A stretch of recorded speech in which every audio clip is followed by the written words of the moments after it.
And welcome back to episode 106 of the Weekly Tech Rant with me, Jay. Slight pause there, not sure you why. Forget your name again, Jay. I'm me, Carl. It's like, where am I? And 3, 2, 1, back in the room. What's this? This is a podcast. Yes, welcome back to episode 106 of the strangely titled Weekly Tech Rant, where we are actually talking about tech, and I know I'm not on another planet. I promise you, no alcohol has been consumed. This is all good. I'm drinking cranberry juice. Are you sure it's not red wine? Oh no, I wish it was. It's been one of those days, weeks, months. I'm not entirely sure, but yeah, it's been a long day as I prepare for one of my children's birthdays tomorrow. So all hell is breaking loose in our household. There you go. Well, we are back for episode 106, which has got a lineup like no other this week. We're going to be talking CPUs. We're going to be talking propaganda, weirdly. We're going to talk about Google shutting down services. No surprise there. Plus Google starting up new services. How long for? We're going to talk USB, and that includes USB-C from the EU, YouTube, and, well, I'm not sure how to describe YouTube. Perhaps it's maybe how to kill off a subscriber base. Perhaps is probably the right way to describe it. And the tech rant rumor mill is bursting with rumors this week of the CPU variety. So then, let's kick off this week. And again, we're going to kick off this week with Intel. We talked a lot about AMD last week. We did. And NVIDIA. This week, we are going to be talking around Intel and the launch of the Intel Raptor Lake CPU, which is a 13th generation of CPUs, isn't it? Which is coming out. It is 20th of this month. Yeah, I believe so. That's what the notes say.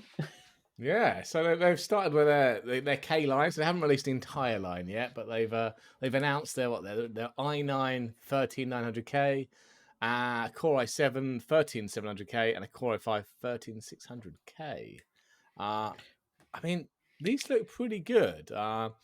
We'll come to their very, very strange performance charts in a bit, but spec-wise, they do look good. So they're bumping up things like you obviously got. These are the top ones, the K series. You've got a mixture of performance cores and efficiency cores. So, I mean, even the top end one, the 13900, seems to have a bump. It's now got, 24 cores and 32 threads. So they've doubled the E cores to 16 now on that. So 8 P cores and 16 E cores rather than 8 E cores like on the 12900, the previous gen.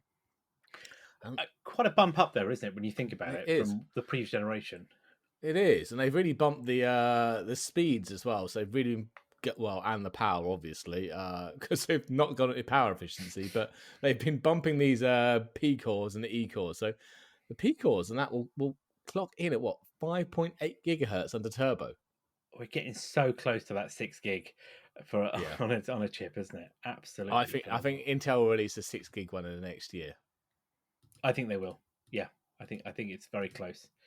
Native, and that's native 6 gig. That's no fancy overclocking. That is a native 6 gig. Exactly. Yeah. It's an odd one though, because if you look at the base clock, it's only 3 gigahertz. So it's the slowest base clock out of all 3 of the new CPUs. I don't know whether that's a typo or not, but no, mind you, the E core is the same. E core's clocked to 4.3 gig turbo, but base is 2.2. I have to say, when I was looking at this earlier, I was surprised with the E cores how low the base clock was. And then the turbo clock on it was, I mean, they are substantially different, aren't they? I mean, it is a hell of a leap. It's not just a bit of performance; it's almost 100% increase on the clock speed.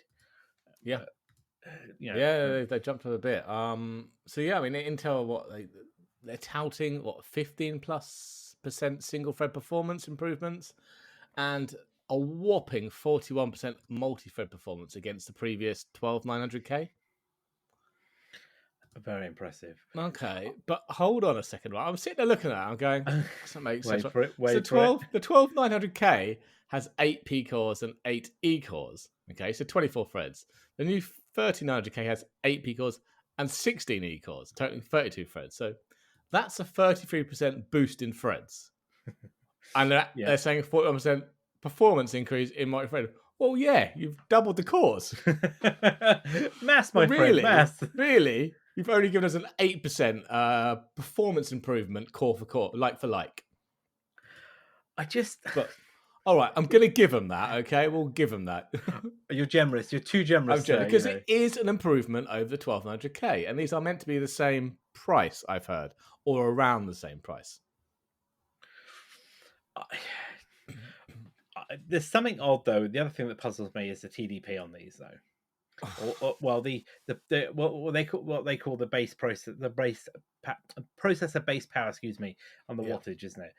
Something smells fishy here as well with that, because unless again it's a typo, they're saying 125 watts across all three of the i9, i7, and i5 range, and that's maybe why the lowest one, the 13600, has the highest base. It's got less cores but a higher base, and it's worked that way to kind of keep that. But mind you, when it comes to max turbo power, that's gone out the window, hasn't it?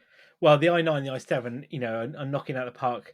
According to Intel, 253 watts versus 181 for the i5 version of the chip. I mean, again, is that conservative? The other day?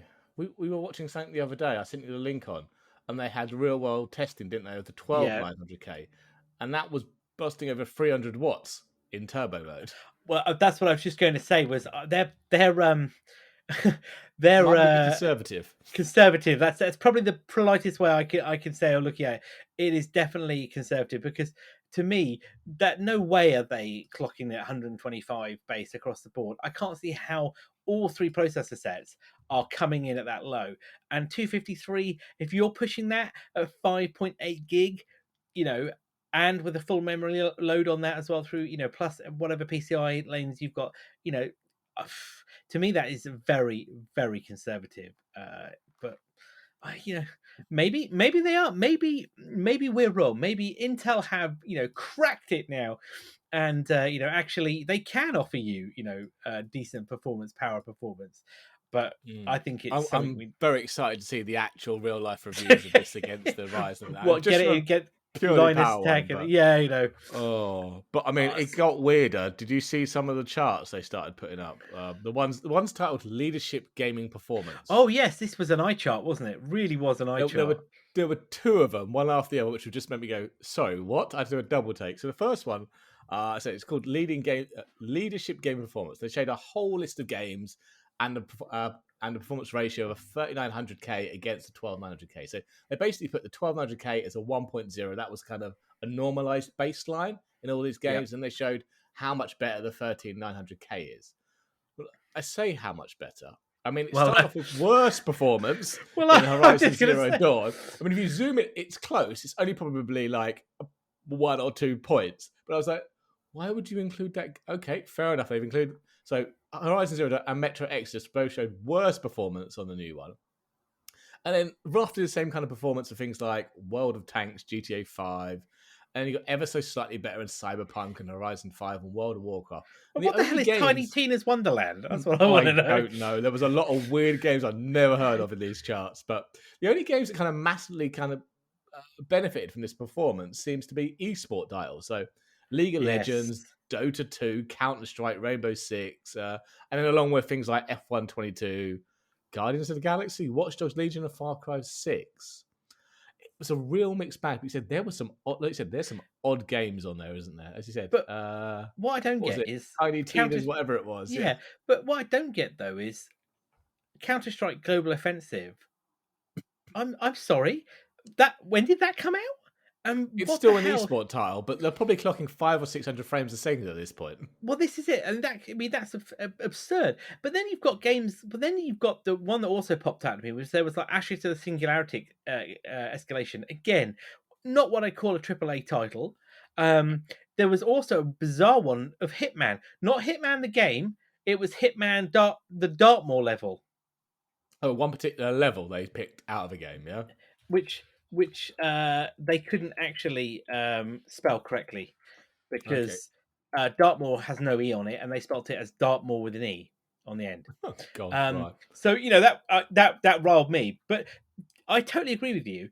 That was the worst performance chart I've ever. I mean, that was on par with Apple's crazy performances, whereas it just was like, yes, the Intel 3900K versus the 1290K. Well, not a bad chip, but if you like to play 15-year-old games, it's awesome. We got a chip for you. Yeah. Yeah. It was interesting to see that there's still no helping Cyberpunk. No, I'm glad you brought that up. No matter how much you throw at that thing, it's just I not just, happening. I just love that. Yeah, you're right. It's like, yeah, we could probably get the loading screen to render quicker. That's probably, But it, yeah. you know. No, so I understand why they actually put the what was the one you mentioned? The Ashes of Singularity. That's a very good multi-threaded game. Yeah, It it is. utilizes Yeah, all the cores for the AI and stuff. So it's a good benchmark for how it handles multi-threading. But even then, I mean, it wasn't a massive increase. What, maybe 1.10 as opposed to 1? well, no, I mean that's it, isn't it? And then the second one, as you say, the second chart, it was Oh, even this was weirder. just, oh God, it was, wasn't it? So yeah, they had, so this was, their title was 1300K versus Ryzen 9 5950X. Okay, so not against the latest ones. We'll give them a pass on that one since the latest ones I don't think have hit retail yet. So obviously not expecting that one. So what else can you do? But and they then showed what did they show there? So yeah, again they had a selection of frankly bizarre games. And then it was a bar chart format this time. So for each game, they showed like AMD's, then the 12900K and the 3900K, and the relative performance. But then, if you squint and look closely, there's tiny little lines that represent the 5800 X3D, the one with the 3D Vcache. AMD's one, which basically trounces everything. Yeah, out of what 5 of the 9 games they showed, the 5800 X3 beat the AMD and it beat all the Intel ones. And the only ones it didn't, I think I wrote this down. What ones didn't it? It was well, 3 games I've never heard of, basically. Oh, that was it. Counter-Strike again. the Rift Breaker, not heard of that one. Arcade-Geddon, no, and Spider-Man Remastered. But I mean, someone needs to fire the people in the marketing department for this because it was a terrible show. You're right. Far Cry 6, it was pretty much neck and neck with the X3D. Yeah. F122, again, pretty much neck and neck. Yeah. Total War Warhammer 3, I would say the X3D was just edging above it. Above it, yeah. Counter-Strike, like you say, pretty much a muchness with the AMDs versus the Intels, the new one with the new. But yeah, you're right. Mountain Blade and Warcraft was like, sorry, what's that red line hovering above everything else? I mean, it's almost like they're like, yeah, shit, we've got to acknowledge this. Excuse me for swearing. Yeah. We've got to acknowledge this. But how do we kind of make it so that you don't see it properly? That was it. And then they put numbers across like plus 6%, all up to plus 58% on the Marvel Spider-Man. But that was only the 3900K versus the 5950X, not against 5800X. No, you're right. That was the gap between the lowest and the highest. It wasn't the gap between the next highest and then. I mean, the other part of it was also there was a third slide as well, which was the frame rate consistency. Oh, I as well. Got to write notes on that. I must have missed that one. So the frame rate consistency one, again, takes the 5950X versus the 13900K, and again, the same set of games. So the Riftbreaker, Spider-Man, and Armageddon. The Riftbreaker and Spider-Man, there was was it 107% between the two of them. And they said it was normalized to the 99th percentile frame rate for the Ryzen. So again, they're averaging it out. And then realistically, the Ryzen was consistent. This is what I thought was more interesting. Was the Ryzen was like they're saying that was 1. So they benchmarked that as 1 across the whole point. So again, how do you take this? Because actually that Ryzen could outperform the Intel chip on, say, Far Cry, if the memory was better, wasn't it? If other factors are in there and take it. It's not talking just of the memory, they did have a link to and you had to go deep into their website to find out the actual specs of the machines they used. Yeah, and AMD for memory, they used bog standard 3200 and not the recommended 3600. Oh no, we can't allow the competition to have the same performance levels as us. No, so I mean, yeah, I'm really interested to see what actual real life results look like when they come out, and also if the last generation one with 3D cache on it does that, what's the new one gonna do? Yeah, that is the thing. I think AMD are in high end performance chips are leapfrogging Intel here. It's like saying, okay, our current ones we've just announced, they're for all your general purpose computing, 3D modeling, that kind of stuff. The gaming ones are coming next year, the ones with the 3D cache, and that's why we're going to smash Intel. Yeah, and the other one, I mean, Intel also kind of gave their what they say was leading performance, um, which was again, they've taken a leaf out of the Apple marketing because all they're doing is validating themselves versus their last chip. Yeah, So they're saying, the 3900K, the 13, excuse me, 900K versus the 12 900K is a 15% increase on single thread performance and a 41% increase on multi thread performance. Well, that's fantastic. I'm so pleased that your latest generation of chips are faster than the last ones you put out. But tell me, how much faster is that versus, somebody else's chip? in all You know, fairness, AMD did the same in their event. They they compared did. They against did. They're all doing the same. yeah, everyone does the same now. They're all doing the same, and unfortunately, uh, for the majority of people, they see that and think awesome. Yeah.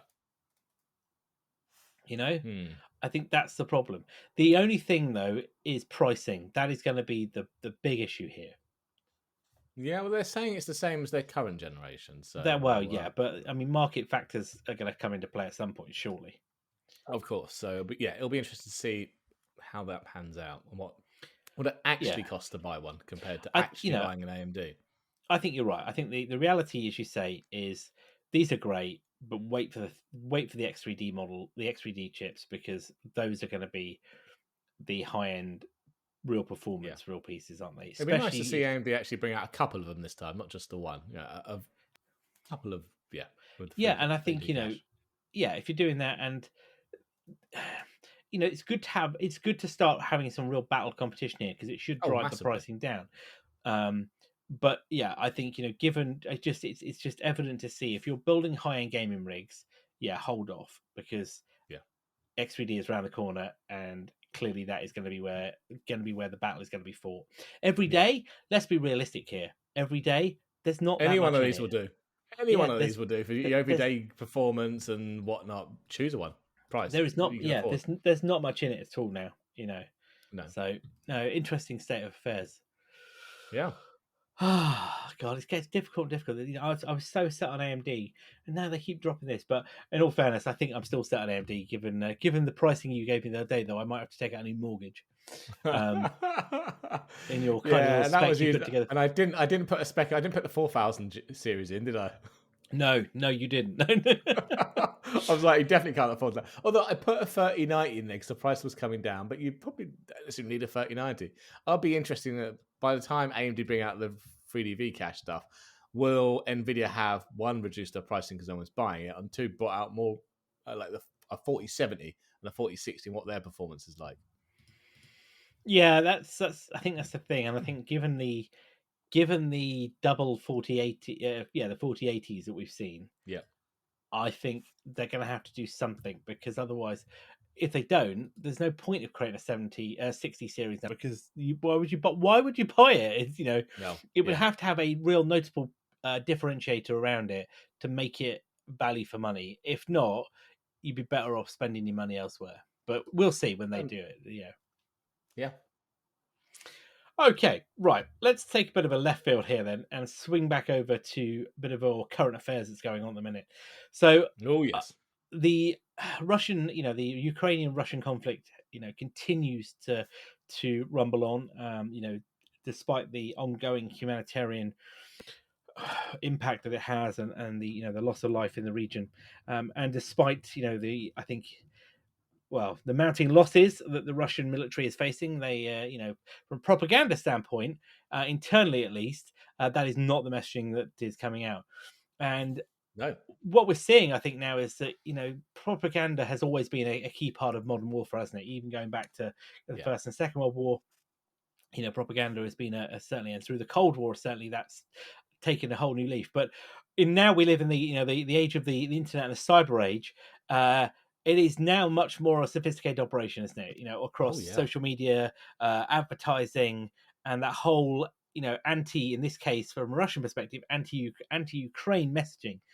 And isn't it? So Meta have now put out a report saying that what they say have disrupted a sophisticated operation that was happening across its platforms, but also as well as other social media platforms, including Yeah. Twitter, YouTube, was it Telegram and LiveJournal? Did you go across? Does What's anybody use LiveJournal? LiveJournal?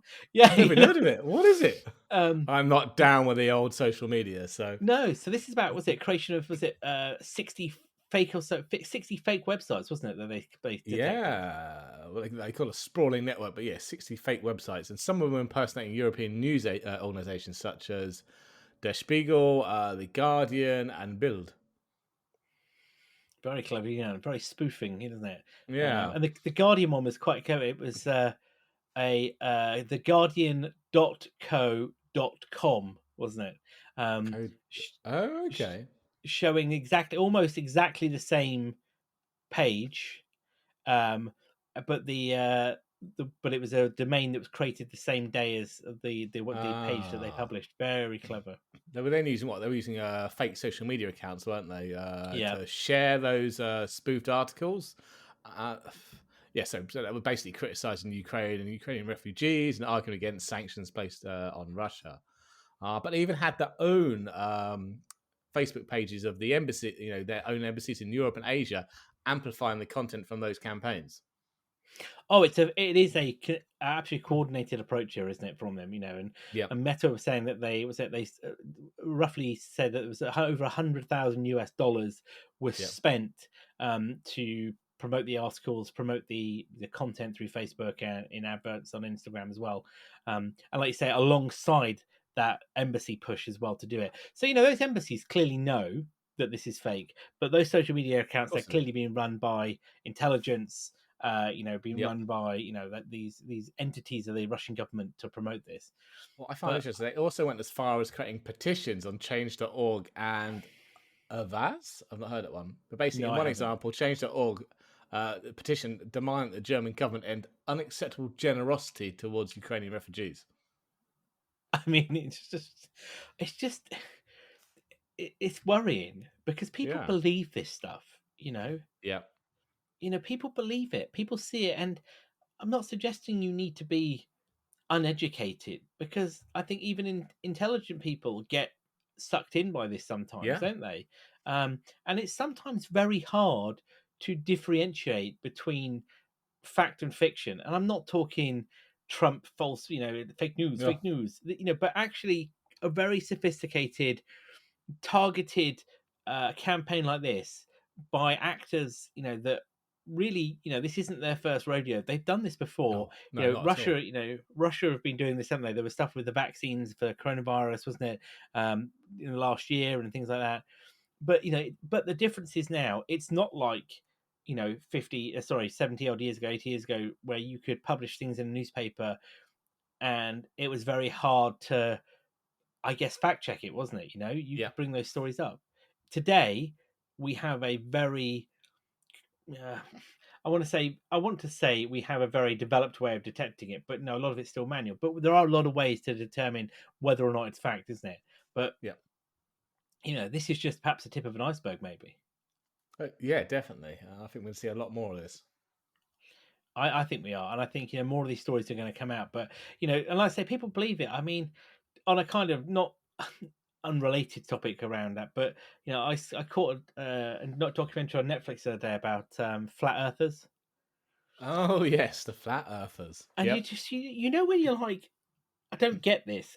How Yeah. how What? how how do you believe this? And it's a kind of like a bit like with this fake news, isn't it? Sometimes if you see it, yeah, but it's on the Guardian. Yeah. The Guardian's a reputable publication. They wouldn't publish this. It's got to be right. And then when you see, you know, supposed intellectual people saying that the Earth is flat and we're living in effectively the Truman Show style environment, you just have to like wonder, what's gone wrong with society. Yeah.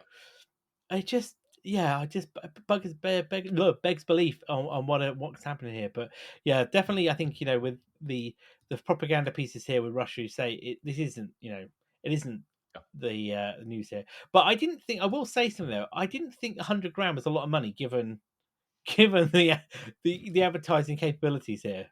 Or maybe it was money No, well not spent. I at don't know. all. Maybe It maybe seems I'm like being, good return on investment. I presume it doesn't. It's not a lot in advertising money. No, but what's interesting though with those domain names and things, that reminds me a lot of the the phishing accounts that Oh, the DGAs, dynamic yeah. generated Yeah, I domains. remember we were talking about this the other week around the MFA piece. Remember, and the talking Yep. around DNS taking out, looking at DNS for domain names that were published, in the last 24 hours, 48 Yep. hours, and not allowing access to them. And the same, really, again, could play into this, isn't it, as well? Yeah. In stopping content like this being shown, not necessarily at home, but perhaps more corporate environments or other areas like that getting through. Because if you've generated that domain that same day, something's and it's not and it doesn't match what's Yeah. expected, then you could be blocking it. But I guess it's just another thing to be doing, isn't it? It is. Yeah. It's you should be on the realms of most home people. Well, yes, but you and I with our pie holes. Oh dear. Well, moving across then to talk to our friends at Google then. So would you be shocked if I said to you that Google had canned another service? Surely not. You know. Well, joining the Google graveyard of of Hmm. failed projects. There's a website for that. There is killedbygoogle.com. Yeah. We can now add to this file Google Stadia, however you want to call it. Their game streaming platform. Yeah. Their guess. So Stadia, exactly what it says on the tin. It's a game streaming service which combines the use of a standalone controller or keyboard and mouse to allow you to play pretty much games through a web browser, through mobile apps, Chromecast in particular, and on your TV as well, in that sense, or PC, I should say, as well, or mobile. Yeah. Kind of hailed as the next big thing, wasn't it, around cloud gaming? With Google getting behind it. It was But until you saw the price.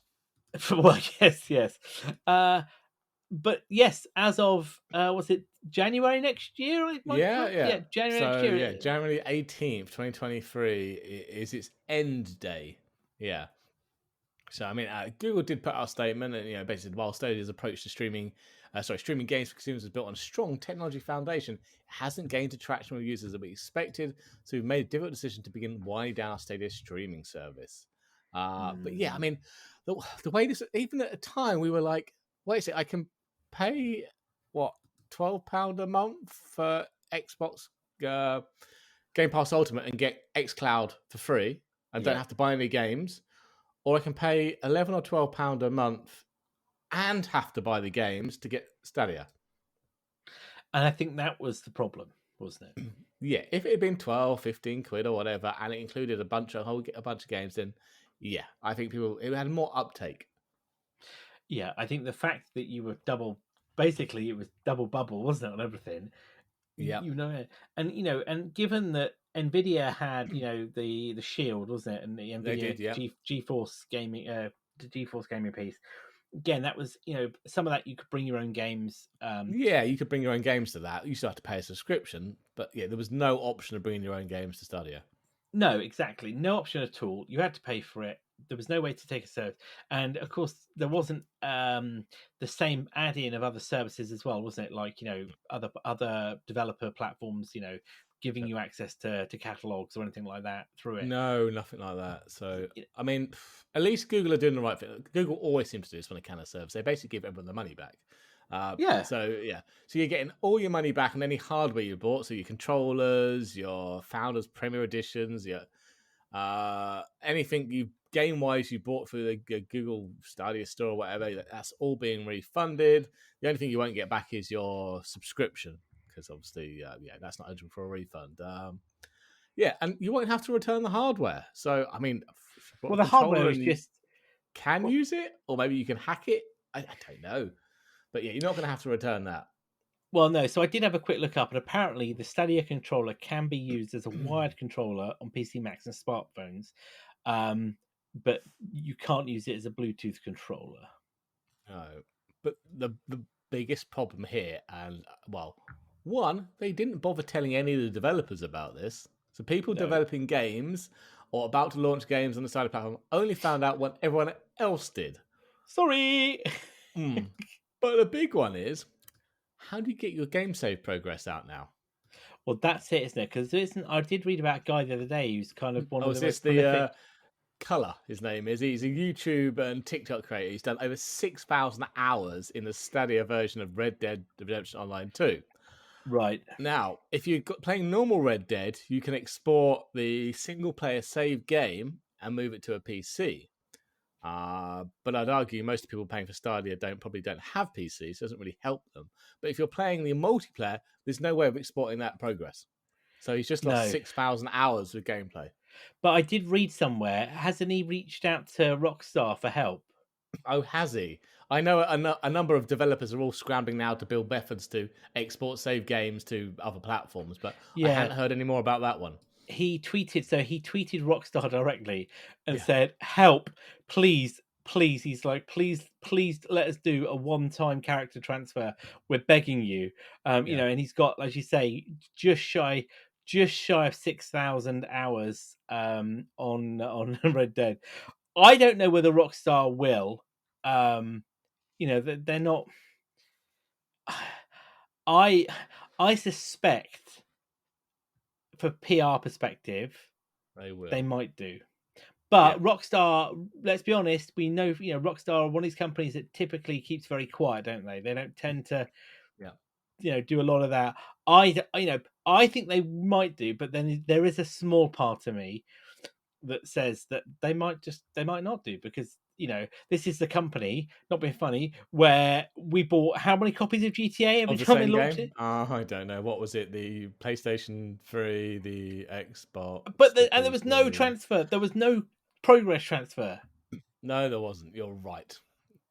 You know, Yeah. uh, so I don't know. In one breath, I'm I'm thinking I'd like to think they would. The other part of me is like, you know what? It's Rockstar going. They're Ah, like, if you buy the new edition, yeah, we'll get the transfer for you. I'm yeah. still, my mind's still boggling at 6,000 hours over 3 years. I've just done the quick maths. That's over 5 hours a day playing Red Dead. Awesome work, my friend. You Yeah. know, It's commitment to the game. it's commitment. That killed by Google thing. So that lists Yeah. 274 services that Google have killed.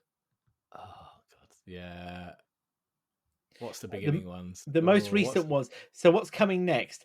Google Cloud IoT Core is going to die next year in August. Oh, is it? Conversational Actions, which was a Google Assistant functionality, is June next year. Google Currents is March next year. Stadia, as we know, January. YouTube Originals is dying in December. All Uh, right. what was the other one? Google On Hub, which is, Oh, you've been speaking her name, haven't you? oh, she wants to help. She'll probably get canned in a minute. Bring back Um, Stadia. yeah, so the aforementioned G Oogle On Hub was a residential wireless router kit, Yeah. which is Yes. 7 years old. That's going to die in December. What else is going to die this year? Oh, Google Hangouts. That's next month. That's next month. Yeah. Yeah, yeah. And go. So And there's there's more fuel to the fire, as they say, with it. yeah. But I. Uh, this. but Yeah. talking of Google, As a though, business, I couldn't run my company on Google because I just wouldn't know when something's going to die. no. I hate to break it to you, the company I work with, we use Google Cloud. I know. Anyway, moving on. So Maybe talking you of won't for Google, much though, longer. They might can it. They Do us might all do, a favour. yes, yeah. Though I'm slowly getting used to it, which is more embarrassing. Oh. Um, Talking of Google and services, though, so one part of Google that still is running is Google Fibre, isn't it? Which is Only another, this though. which is They kind of calmed down on this for a while, didn't they? And that seems to they have did. been sprung back up again. So Google Fiber, which is it's a Google branded product, but it reports into the Alphabet overall Yeah. business rather than Google itself, isn't it? Allows, doesn't it provide? So it provides a synchronous 1 gig connection to the household. Do they do offices? I don't think they do. I think it's home, isn't it? It's just home. It's home, but they're in the minute, and they're in the middle of rolling out 2 gig down and 1 gig up at the moment. Yeah, so they're in about I think it's, what was it? Counted earlier. 1, 2, 3, 4, 5, 6, 7, 8, 9, 10, 11, 12, 13, 14, 15 cities in America at the moment. Yep. And they have another 1, 2, 3, 4, 5, 6, 7 what they call web pass cities, which I'm not entirely sure what the difference is. To be Dunno. honest, but yeah, so they're not massive. There's no data caps. It is a single bill for whatever you get, and Yep. it's I mean, and it's pure internet, isn't it? It's just internet It is. at a gig Internet. synchronous, Basic internet. a gig up, a gig down. Or actually, tell a lie, they do two plans now. They do 2 gig up, 1 gig down. They do Wi-Fi 6 mesh networks.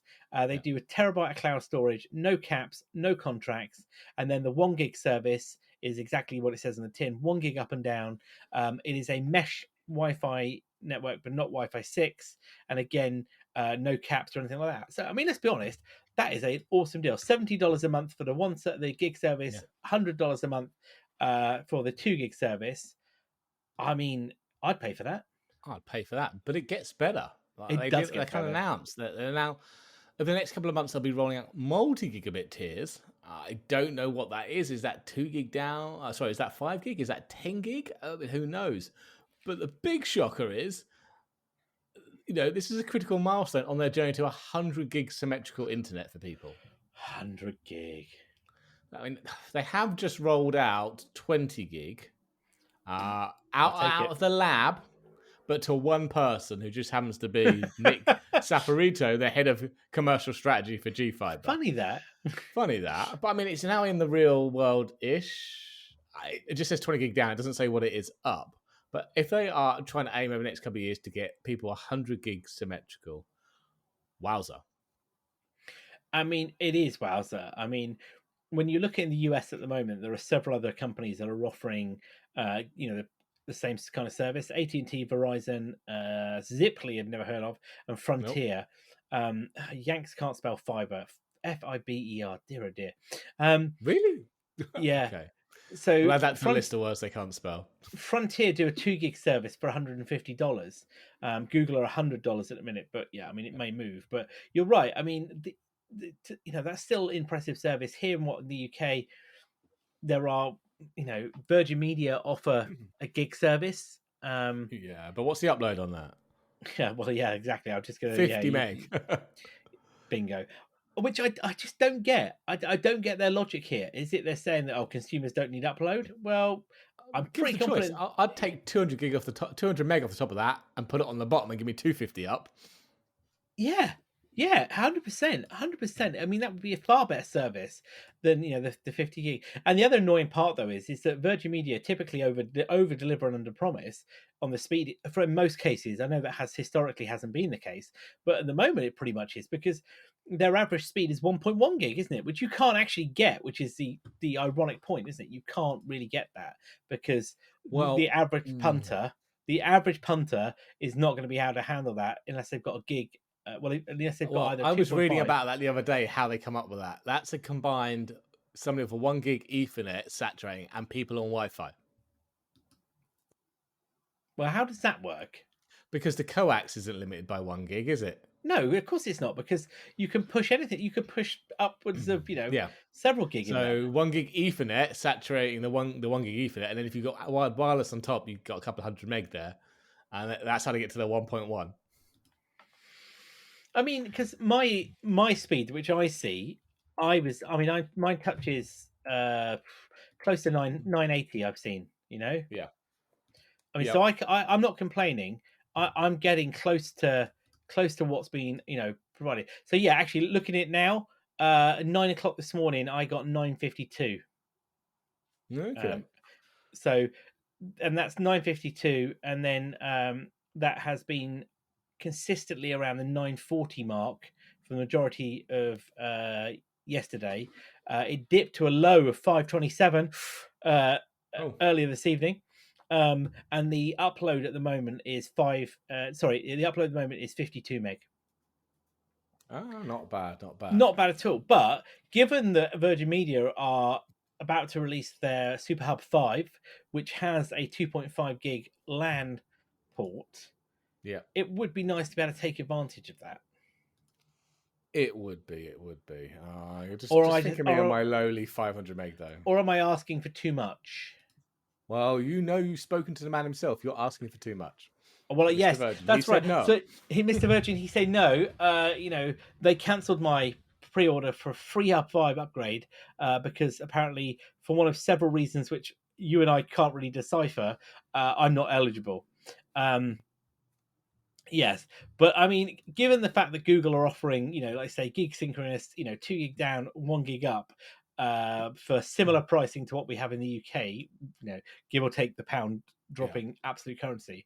I mean, I'm up for this. I mean, we need similar here in the UK. I mean, why Well, are we not getting this? there are some players, but like I suppose Google Fiber, they're only operating in certain cities at the moment, so you can get symmetrical 1 gig. You Obviously, can. not That is true. you can. It's Yeah, true.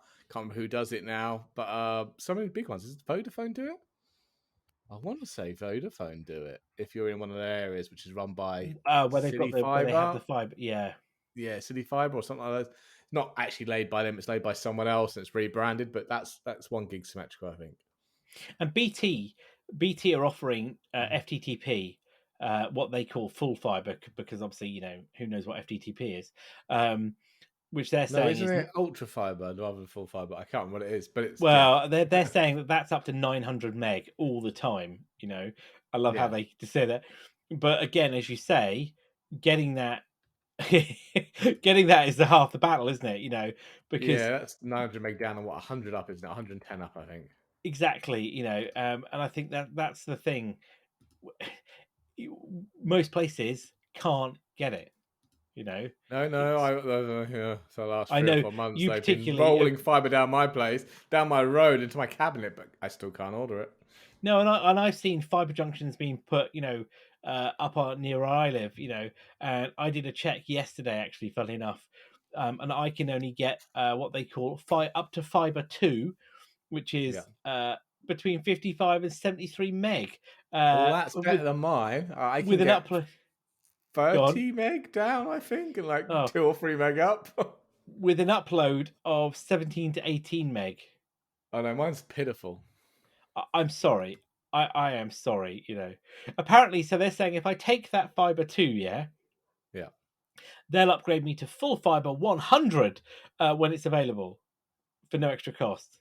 Well, what the hell's full Wow. fiber 100 then? That's what I don't know. Don't know. I'm looking on It, the OpenReach site, and I can still only get super fast fiber, which is up to 80 meg. I see, can't get the yeah. ultra fast yet because I don't want to go with BT. I want to go with a different provider, but on BT's network. Well, that's because they are the one of only 2 main providers in this country that lay fiber networks. And I know, to your point, in the cities there are other companies that are laying fiber Yeah, and there's networks. community fibers out in the countryside, but where we are in that weird middle mishmash, there's just no one. No, no, and that's like it's a bit like where Virgin Media did a figure of 8 when it was NTL did a figure of 8 up and down the country, and now it's kind of like if you're outside of that, you can kiss goodbye to it. Really, Yep. it's it is it's difficult, isn't it? I think because we want the speed. We're in the minority. Not Yep. everybody wants or needs the speed that we operate with. Um, but I think anything above 50 meg is definitely what is required now. If you're doing streaming, you're streaming for ultra HD 4K content, you're online gaming, and you've got multiple devices in your house, which the majority of people do, I think, today, then I would say anything north of 50 is what you want, isn't it? Oh yeah, definitely. I just as you were saying, I just went onto the OpenReach site myself. Yeah. Yeah, and it says I've got no ultra fast. I can only get up to 80. So One day. one day, one day. So talking of fast, then, or maybe not so Oh God, fast. here we go again. Oh, You just what the US USB? Yeah, the USB implementations for them. They're rebranding USB with new names again. again. So we're no longer getting is it USB high speed and super speed or names like USB 3.2 Gen 2 X2. We're now and actually, you know what? Somebody with half a brain is now clearly in charge. So we're just going to get things like USB 5 gig, USB 20 gig, USB 40 gig. Nice and simple. And to match that, we'll get one with what power delivery they can do. So anywhere from USB 60 watt up to 240 watt, I think it said on their site. I'd say hooray for sanity. I mean, because who actually knew what USB super speed meant? No, it was basically it was 5 gig. Yeah, but It for was the the average first. Yeah, punter, no, they don't. that doesn't mean anything. You No, know, no, it doesn't. Not at all. can I plug my USB cord in? Will it power my device? Yes, no. Will it transfer data? Yes, no. That pretty much is the majority conversations that you have with people over USB. Well, they don't even know that. They don't even think if it will do power or No, well, video. They're no. just like, well, it's USB. You Does just it plug it in. work? It should do both. Yeah. Let alone things like DisplayPort video signals, and if so, what resolution and what video signal, or does it do PCI Express over the? These are all other things. Obviously, this naming convention doesn't take those into account, but I think it's a good start. Well, that's their argument, isn't it? As well, though, is that their argument is, or the argument, should I say, is the point of we shouldn't need half a dozen logos to describe a single connector, because No, we shouldn't do, because, but on the other hand of it, I think one of the examples was given, wasn't it, in that statement, was a USB printer doesn't need to be USB 4 version 2, for no. example.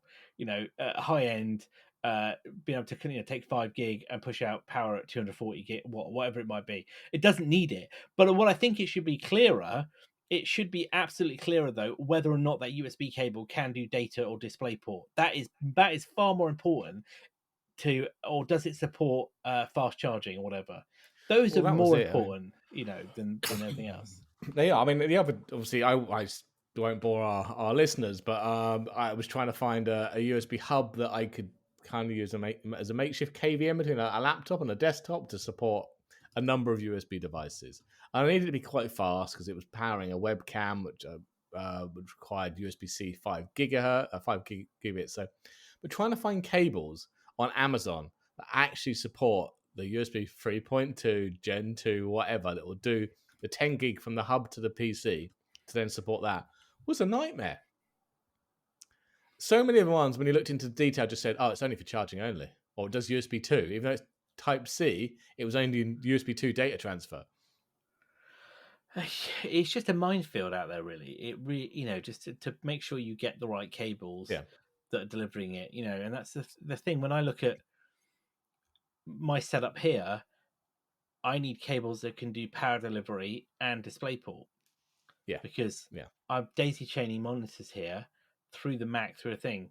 So it's, like you say, it took me a while, and I ended up, thankfully, having enough of the cables that came with the monitors to ensure that I had ones that could deliver on there, because you're just not sure. No, and I'm sure I paid over the odds and went for some very high quality ones. What the old classic gold plated oxygen, they high have oxygen got gold plates, yeah, you're right, but they're actually a brand that makes decent cables. But I sure I could have got one for like half the Who was it? price. Was it Monster with their? Was it they had was it Oh, low oxygen or whatever? And what, their Ethernet cable, wasn't it, with the gold plated thingies? And this Ethernet cable was going to be better for your streaming music. It's So like, what? Yeah, no, it is good, but yeah, I mean, fair play to USB kind Yeah. of board there, but at least getting on the right path here. But yeah, you're still going to Yeah. confuse most punters. Oh, I think that's easily done. All right, talking USB though. So we talked about this quite a while ago, that one of the things that was coming from the European Union was around the standardization of USB-C as a common charging point across consumer devices, including phones and other devices. Tablets, portable electronics, basically, wasn't it? I think is how they look at it. Yep. However, in the last week since that was ratified by the European Parliament, all of the news, which I think is completely terrible, has been basically like Apple is going to be forced to use USB-C. It's like, hang on a minute. Nobody has actually said that it's forcing Apple to do it. It says that by the end of 2024, all mobile phones, tablets, cameras sold in the EU will have to be equipped with a USB Type-C charging port. And then from spring 26, the obligation to extend to laptops. Well, let's be quite honest with laptops are already there, basically. Pretty much there. Now, interestingly, the law was passed by 602 votes in favour, 13 against and 8 abstentions. Who said, I am not voting for this? Yeah, just don't know what's USB-C again. Maybe What even? they're confused by the last article. Yeah, they're like, hang on a minute. Does it charge my device or give me data as well? Don't know, but I mean, it's I not just those, is it? I mean, no. it's other things. You got. So they're also saying it's also going to be headphones and headsets, handheld video games consoles, portable speakers, e-readers, keyboards, mice, portable navigation systems, and earbuds. But and Apple can thank me for this. I found them a loophole. Go on. So it's only devices operating with a maximum power delivery of 100 watts will be required USB-C. So if your device requires more than 100 watts, you don't have to use USB-C. So next year's model will have a 101 watt lightning port on it.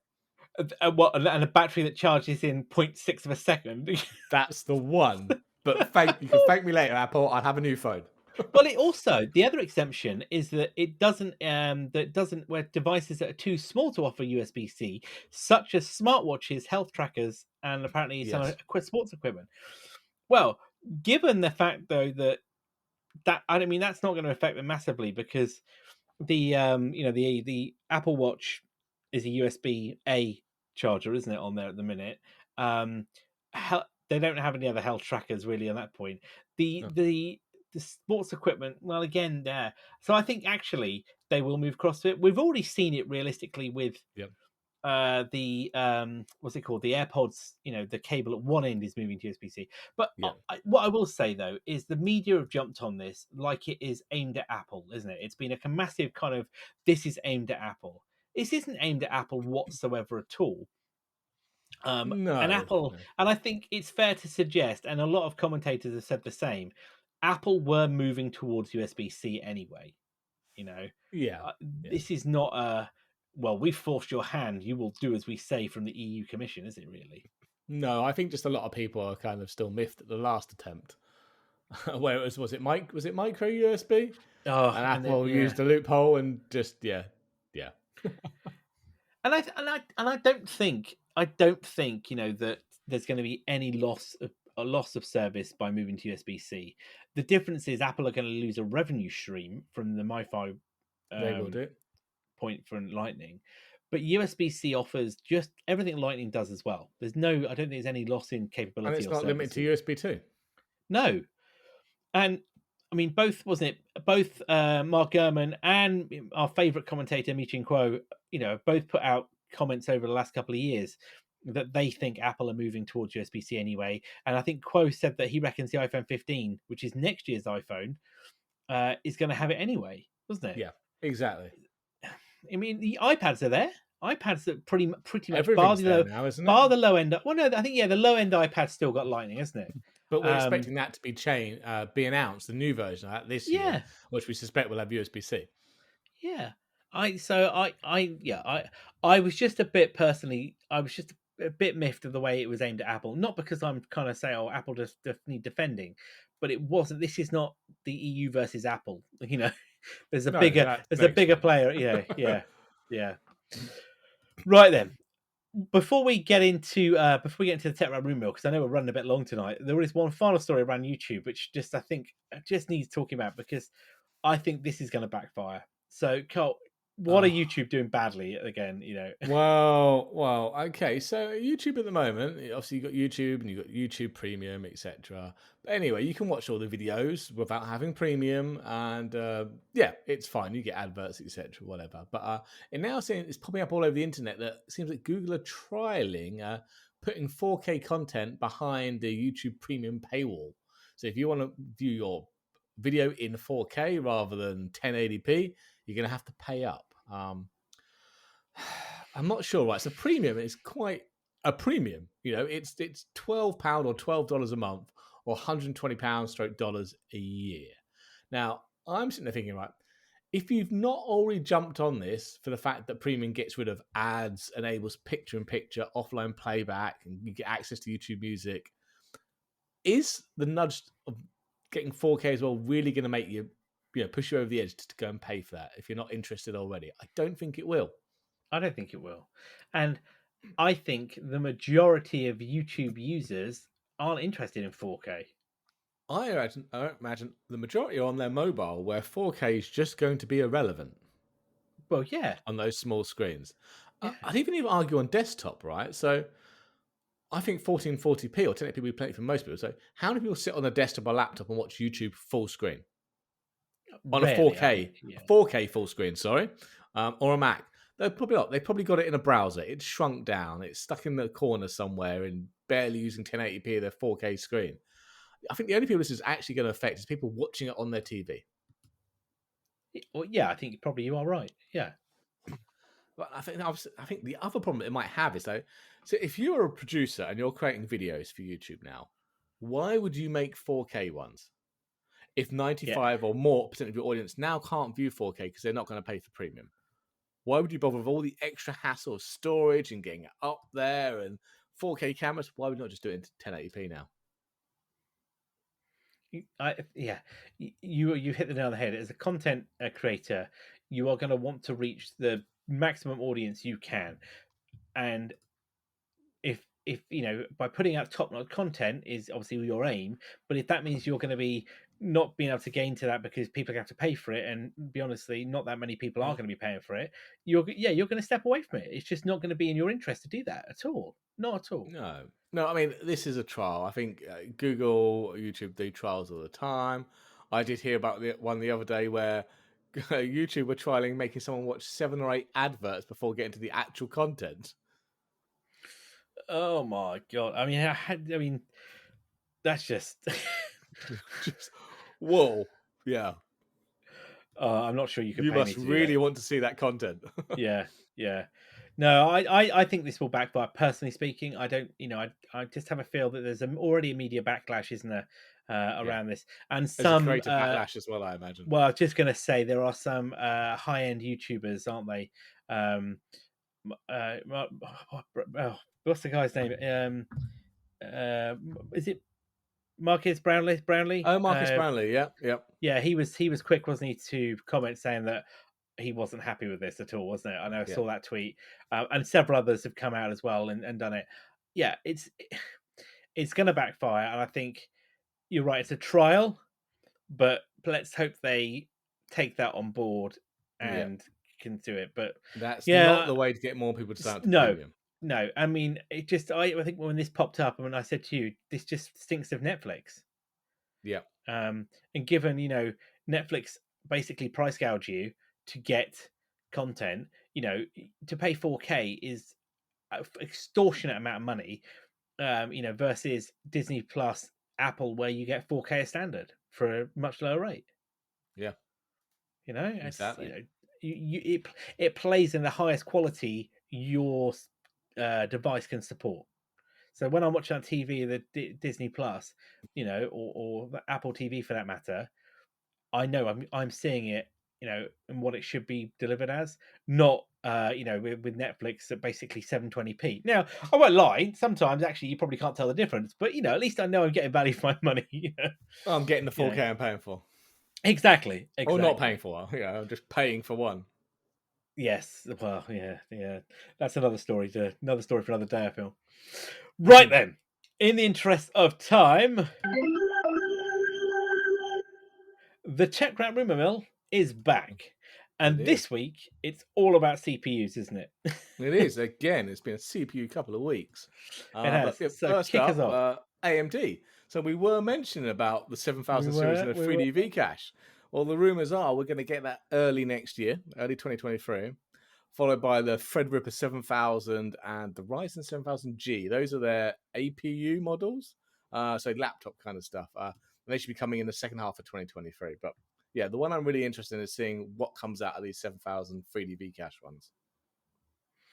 They look well, at least on the the rumors, isn't it? They Yeah, look like they're going to have some serious power there, but the details are scant. I think that's the they way to are look at at this it. stage. Yeah, definitely. you know. So we do know though that there is going to be, as you say, the high end 7,000 series. We're also there's also in that rumor was around as you say the X3D. What was it? The mainstream ones, APUs, which As I say, I discovered the code name for them was Phoenix, which I didn't know that. Phoenix. Yeah. And we're also apparently the 8000 series, which is Strix Point for the APUs, Granite Ridge for the Ryzen 8000 in the Desktops. desktops. Thank you.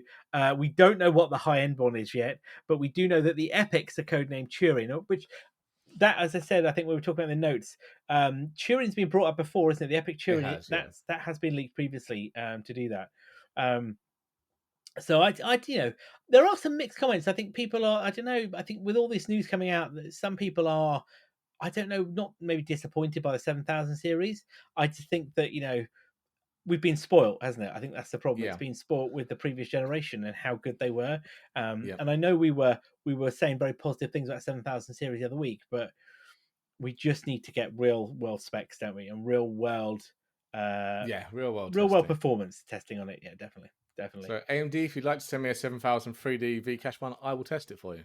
Good. But I don't know. I think I'd rather have one of the new Apple chips, potential rumored Apple chips. Well, the one in the Mac Pro. Well, that possibly, yes, the Mac Pro. I mean, so we got the M2 Ultra, didn't we?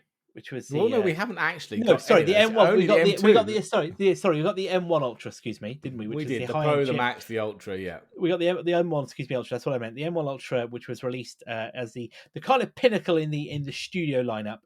And we've had the M2 baseline chip released, which gives us the 8-core CPU, 10-core GPU, and can support up to 24 gig of RAM. Yeah. And what we're expecting, isn't it, with the lineup that could come out as a press release, which is where it seems to be angling now, isn't it? We're likely to see the Pro and the Max versions of the M2 be delivered soon. But probably in the new MacBooks, I imagine. But according to sources, including Gurman and other sources, there's another big boy on the horizon, isn't there? Yeah, not a Pro, not a Max, not an Ultra, an Extreme, an M2 Extreme. It does sound quite. So it's taking the same formula, of basically doubling everything, isn't it? From the Ultra, and they're saying 48 core CPU, 160 core GPU, and 380 or up to 384 gigabytes of RAM. That's a Mac Pro. That's phenomenal, isn't it? If that's realistically what it has in it. I mean, given though that Bloomberg themselves actually are stating that it could actually only be a 40-core chip. Like I said to you earlier, what's 8 cores between friends? Yeah. Was it? So the code name is they say the code name is Jade 2C die and Jade 4C die, which will be part of the redesigned Mac Pro. So it'll come in either a 20 or 40 core computing variant with 16 high performance, 32 high performance cores, 408 high efficiency. This is like reading about Intel again, isn't it? And then we'll see either 64 or 128 core options for GPU. Nuts. So we are getting different names or different specs, aren't we? This is the problem, though, isn't it? That's where the news tends to be heavy here. But I mean, the support for up to 384 gig of RAM, that's less than what the current Mac Pros can support, isn't it? If I'm correct, if I remember my yeah. I think, but is it still 1.2 or 1.5 terabytes? Yeah. But and here's my but. We still have no idea when this is coming. We still have no idea what the chassis is going to be for this. No. And ultimately, who is this for?